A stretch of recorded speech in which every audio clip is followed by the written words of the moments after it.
वाले बच्चों, चलिए प्रश्न को देखते हैं। तो दिया गया प्रश्न है कि निम्न पदों की परिभाषा दीजिए। अयस्क, तो हमें अयस्क की परिभाषा देनी है कि अयस्क होता क्या है। तो सबसे पहले हम क्या लिखेंगे, मुख्य अवधारणा। मुख्य अवधारणा, तो वो क्या हो जाएगी, धातुओं की प्राप्ति। धातुओं की प्राप्ति,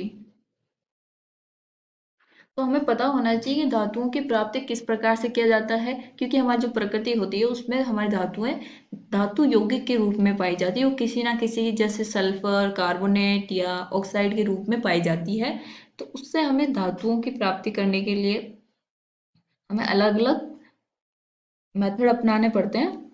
ठीक है, तो फिर अब धातुओं की प्राप्ति के लिए सबसे पहले जरूरी क्या है, खनिज और अयस्क। तो अब सबसे पहले पूछा गया है कि अयस्क क्या होता है।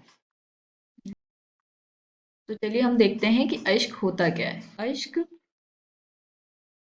तो अयस्क ऐसे खनिज जिनमें इच्छित धातु व्यापारिक रूप से निष्कर्षित की जाती है, वो हमारे पास क्या कहलाते हैं, अयस्क। तो हम लिख सकते हैं ऐसे खनिज जिनसे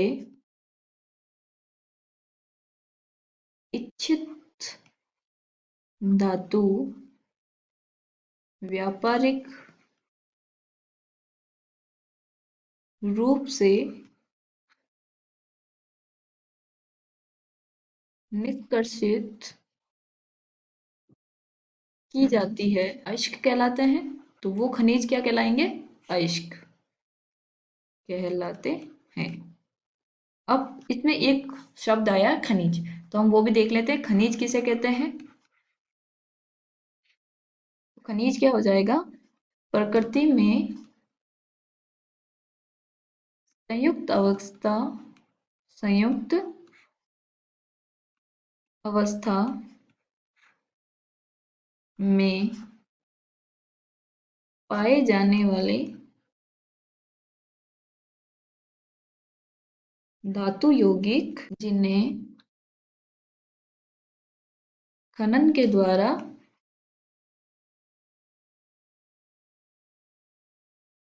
प्राप्त किया जाता है, उन्हें हम क्या बोलते हैं, खनिज। और खनिज, अब सारे अयस्क खनिज होते हैं, लेकिन सारे खनिज हमारे अयस्क नहीं हो सकते हैं। तो हम यहाँ पे लिख सकते हैं सभी अयस्क